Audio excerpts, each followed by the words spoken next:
ایک بات فضل الرحمان صاحب آپ کو بتانا چاہتا ہوں، پچھلی دفعہ بھی آپ سے ہاتھ ہوا، اب بھی آپ سے ہاتھ ہو گیا. وہ ادھر جشن منا رہا ہے میرا جگر جو ہے عمر کوٹ میں ہے جی، وہ وہاں چارٹرڈ فلائٹ پہ گیا ہے، آپ یہاں دھکے کھا رہے ہیں چھوٹے سے مجمع کے لیے. اس سے زیادہ حاضری فضل الرحمان کے کئی مدرسوں میں ہے طلباء کی. ناظرین، یہ آپ نے سنا پاکستان کے وزیر داخلہ تھے، بہت مزے لے کے وہ اشارہ کر رہے تھے کہ بلاول بھٹو ان کے جگر جو ہیں وہ چارٹرڈ فلائٹ لے کے عمر کوٹ میں گئے ہیں. مولانا بیچارے یہاں جو ہیں وہ خجل ہو رہے ہیں. یہیں سے بات کا آغاز کرتے ہیں. جی حافظ صاحب. دیکھیے، آپ نے ایک ایسے آدمی کے اسٹیٹمنٹ کو کوٹ کیا، بے شک سنائی میں نے کوٹ کی مطلب میری طرح سنائی آپ نے. وہ وزیر داخلہ ایک ایسی شخصیت ہے کہ ان کی حیثیت ایک چپڑاسی کی نہیں تھی بقول عمران خان. آج ان کی اتنی بڑی حیثیت ہے کہ وہ وزیر داخلہ بن گئے. اتنی بڑی حیثیت ہے، اور ان کی داخلہ کی حیثیت یہ ہے کہ آج فیصل آباد میں بے گناہ آدمی کو کل مارا گیا، پولیس والوں نے مارا. اسلام آباد میں وہ تو پنجاب ہو گیا نا، یہ تو سینٹر کا ہے. یہ تو پوری ملک کا وزیر داخلہ ہے یا اسلام آباد کا وزیر؟ اسلام آباد کا وفاقی حکومت کا. لیکن کم سے کم لا اینڈ آرڈر تو پولیس تو وہ مجھے پتہ ہے کہ وہ پروونشل میٹر ہے نا، وہ مجھے پتہ ہے، لیکن اس کو تو بھی کچھ نوٹس تو لینا ہوگا، کوئی فون کرنا ہوتا ہے، کچھ ہمدردی کا اظہار کرنا ہوتا ہے. سینٹر کی اس پر خاموش ہے. ایک بات. دوسری بات یہ ہے کہ اسلام آباد کے اندر 22 سالہ نوجوان کو 22 گولیوں سے چھلنی کیا. اس نے کیا کیا اس کے ساتھ؟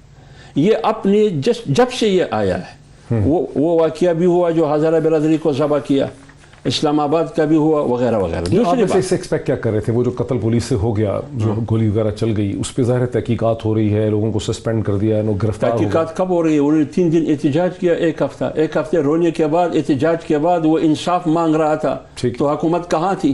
تو روز اول ہی اس کو جانا چاہیے تھا. ان کے پاس گیا تھا ویسے وہاں پہ شیخ رشید، وہ بعد میں گیا میرے بھائی، مجھے پتہ ہے. وہ مطالبہ کر رہے تھے کہ ہمیں جوڈیشل انکوائری کنڈکٹ کرے، تو یہ کیوں نہیں کرتے تھے؟ کیوں لیت لال سے کام لیتے تھے؟ دیکھیے بات یہ ہے، آپ نے بات کی شیخ رشید کی. شیخ رشید کی سیاسی حیثیت کیا ہے؟ کریڈیبلٹی کیا ہے؟ اس کی کوئی سیاسی امام ہے یا کوئی سیاسی قبلہ ہے؟ یہ تو سیاسی خانہ بدوش ہے. خود کا وزیر داخلہ بن گیا ہے بابا. ان کا کوئی ٹھکانہ ہی نہیں ہے. یہ مشرف کے ساتھ بھی تھا، یہ نواز شریف کے ساتھ بھی تھا، یہ چودھری پرویز الہی کے ساتھ بھی تھا، شجاعت کے ساتھ بھی تھا، یہ میاں نواز شریف کے ساتھ بھی تھا، یہ عمران خان کے ساتھ بھی ہے. یہ اس کا امام کون ہے سیاسی؟ ٹھیک. جس کو آپ ٹھانگا پارٹی کہتے تھے اس کے ساتھ ہے وہ. ٹھیک. اس کا مطلب یہ ہے کہ عوام آپ کے پاس نہیں ہے. آپ مولانا فضل الرحمان صاحب کے ساتھ ہمدردی کرتے ہیں. بابا اپنے ہمدردی کو اپنے پاس رکھیے، کم سے کم یہ لوٹاپن تو ختم کر. ایک بات اور میں کر دوں. میرے بھائی نے معاشی پلان کہا، مجھے بتائیے کہ اس حکومت کی معاشی پلان کیا ہے؟ شیخ رشید کی وزارت ریلوے میں کردار کیا ہے؟ 50 ارب کا خسارہ، اور میرپور خاص کے 23 لوگ اس حادثے میں شہید ہوئے. انہوں نے کہا گیس سلنڈر سے ہوا، انکوائری کنڈکٹ کی، انکوائری کے نتیجے میں کہا کہ نہیں ٹرین کی شارٹ سرکٹ سے ہوئی. اس کا آپ نے کیا کیا؟ کچھ بھی نہیں کیا. آپ کی معاشی پلان کیا ہے؟ آپ کے معاشی پلان انڈے سے شروع ہوا، آپ کے معاشی پلان مرغے سے شروع ہوا، آپ کے معاشی پلان کٹھے سے شروع ہوا، آپ کے معاشی پلان زیتون کی انقلاب پہ ابھی ختم ہونے والا ہے. یہ معاشی پلان ہے. سینیٹر ولید صاحب، الزامات بڑے شدید ہو چکے ہیں آپ کی حکومت کے خلاف، اور خاص کر کے کہ شیخ رشید کو تو چپڑاسی نہیں لگانا چاہتے تھے وزیر اعظم ایک زمانے میں عمران خان صاحب. ماشاءاللہ الزام کس طرف سے آ رہے ہیں؟ ذرا میں شروع کروں نا. اگر کہہ رہے ہیں میں شیخ صاحب سے اپنا ان کا انداز بیان ہے، میں ہر بات ان کے طریقے سے ضروری نہیں کہ بیان کروں یا عرض کروں، لیکن یہ جو انہوں نے باتیں آپ نے جو چلائی تھی کلپ، یہ بالکل اس سے میں ٹوٹل اتفاق کرتا ہوں. اور میں تو یہ پوچھنا چاہوں گا کہ جی کس کا قبلہ و کعبہ؟ میں یہ بتائیں کہ 20 نومبر 2007 کو میرے ذہن میں تو سوال ہوتا ہے کہ این ڈبلیو پیٹرسن جو امریکی سفیر تھی، ان سے کون ملا تھا جا کے، اور اس نے کیا وعدہ کیا تھا کہ میرے votes are up for sale اور مجھے وزیر اعظم بنا دو؟ یہ کس نے کیا تھا؟ یہ مولانا فضل الرحمان. ٹھیک ہے نا جی.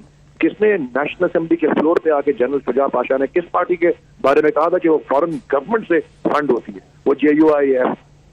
یہ اور میں تو مجھے تو ایک جو شیخ صاحب نے بات نہیں کی وہ یہ ہے کہ جی یہ تو انہوں نے کہا کہ ان کے ساتھ پہلے بھی ہاتھ ہوا ہے، اب بھی ہاتھ ہوگا. دوسرا یہ میں جو اس کی اضافی بات کرنا چاہتا ہوں، میں ہمدردی کا اظہار کرنا چاہتا ہوں ان مدرسوں کے طلباء کی جن کو یہ نکال کے ہمیشہ لے آتے ہیں. ان کو پتہ ہی نہیں کہ کس چیز پہ احتجاج کر رہے ہوتے ہیں، اور ان کو مولانا فضل الرحمان استعمال کرتے ہیں حکومتوں کو بلیک میل کرنے کے لیے. یہ نہیں چلے گی اب جی. یہ ہمیں نہ بتائیں کہ کون چپراسی ہے یا کون یہ ہے یا کون وہ ہے. اپنے گرے بانوں کو جھانکیں. اور ان کا تو کہتے ہیں کہ جی مولانا تو کہتے ہیں کہ جی میں اپنا گھر بھی دوستوں نے لے کے دیا ہے. میں یہ ہم یہ جو فورن فنڈنگ والا کیس آیا ہوا ہے نا, اس سے ایسا جو گڑا کھودا لگتا ہے انہوں نے کھودا ہے ہمارے لیے, اس میں یہ سب گریں گے, کیونکہ ہم تو پہلی پولیٹیکل فنڈ ریزنگ کرنے والی پارٹیاں ٹرانسپیرنٹ طریقے سے, اور جب ان کی باری آنی ہے نا, اور اچھا یہ ساری پولیٹیکل پارٹیز کا کر رہے ہیں, اور مین والوں کا پتہ لگ جائے گا کہ کیا کدھر سے کیا نوازے جاتے رہے ہیں. تو اس لیے میرے خیال میں بہتر ہے کہ ان چیزوں کو نہ چھیڑے اور یہ نہ للکاریں کہ کس کا قبلہ و کعبہ کدھر ہے, کیا ہے, اپنے گریبانوں میں. شمیلہ فاروقی صاحبہ, ایک تو تحریک انصاف کے لیڈران کو شک ہے کہ پیپلز پارٹی میں مولانا میں کوئی قدر مشترک ہے نہیں ہے, یہ زیادہ دیر تک الائنس چلے گا نہیں, اور ساتھ ہی وہ یہ بھی سمجھتے ہیں کہ جب فورن فنڈنگ کیس میں آپ کی جماعتوں کا حساب کتاب ہوگا, آپ کے فنڈز کا پوچھا جائے گا کہ ڈونرز کون تھے, تو وہاں بھی آپ کے مسائل بڑے خراب ہو جائیں گے. ڈاکٹر صاحب, پہلے تو میں یہ بتا دوں بڑے واضح طور پہ, یہ تو شروع دن سے کہتے تھے کہ پی اے سی نہیں ہوگی, اے پی ایس سی نہیں ہوگی, اس کے بعد یہ کہتے تھے کہ جناب جلد سے جلوس نہیں ہوں گے, پھر یہ کہتے تھے دھرنا نہیں ہوگا. تو یہ تو بیچارے اس خواہش میں وقت گزار رہے ہیں کہ کسی نہ کسی طریقے سے کوئی دراڑ پیدا ہو جائے پی ڈی ایم کے اندر, یا کوئی جھگڑا آپس میں پیدا ہو جائے. کراچی میں جلسے کے بعد آپ نے دیکھا جس طریقے سے گرفتاری ہوئی صفدر عباسی صاحب کی, تو کیپٹن صفدر کی, تو آپ نے دیکھا کہ انہوں نے کوششیں کی تھی کہ سندھ میں ان کو بلا کے گرفتاری ہو جائے تاکہ جھگڑا ہو جائے, دونوں جماعتیں جو ہیں ایک دوسرے کے دست و گرباں ہو جائے. وہ ہوا نہیں. سب سے اہم چیز تو یہ ہے, آپ نے جب بات کری یہ فورن اکاؤنٹ کے بارے میں, تو فورن اکاؤنٹ کا جو ایشو جو یہ فاروق حبیب صاحب لے کے گئے تھے الیکشن کمیشن آف پاکستان 18 تاریخ کو, وہاں پر الحمدللہ انہوں نے یہ کھڑے ہو کے الیکشن کمیشن آف پاکستان کے سامنے کہا کہ میرے پاس کوئی ایویڈنس نہیں ہے. جب ان سے پوچھا گیا کہ آپ ایویڈنس لے کر آئیں, تو وہ تو تمام چیز کلیئر ہوگی. پیپلز پارٹی کے پاس کبھی بھی کوئی فورن فنڈنگ نہیں آئی. نہیں, وہ تو کہہ رہے ہیں کہ آپ اپنے ڈونرز کا بتائیں, آپ کے پاس ڈونرز کی لسٹ نہیں ہے. بالکل, ہم اپنے ڈونرز کا بھی بتا دیں گے. جو 23 اکاؤنٹ سب کے سرٹیفکیٹ ہم نے وہاں پر جمع کرا دی. ہاں, الیکشن کمیشن نے یہ ضرور پوچھا کہ جو آپ اپنے M P As M N A سے جو ٹکٹ ہولڈر سے جو پیسے لیتے ہیں, جس طرح فار ایگزامپل مجھے ایم پی اے کا ٹکٹ ملا تو میں نے 50,000 روپے دیے پارٹی فنڈ کے اندر, اس کا حساب دیں, وہ بھی ہم نے دے دیا, وہ بھی ہم اگلی ڈیٹ تک پہنچا دیں گے. فورن فنڈنگ دونوں, ہمارے کوئی ڈونرز ہی نہیں, we don't have any foreign donor.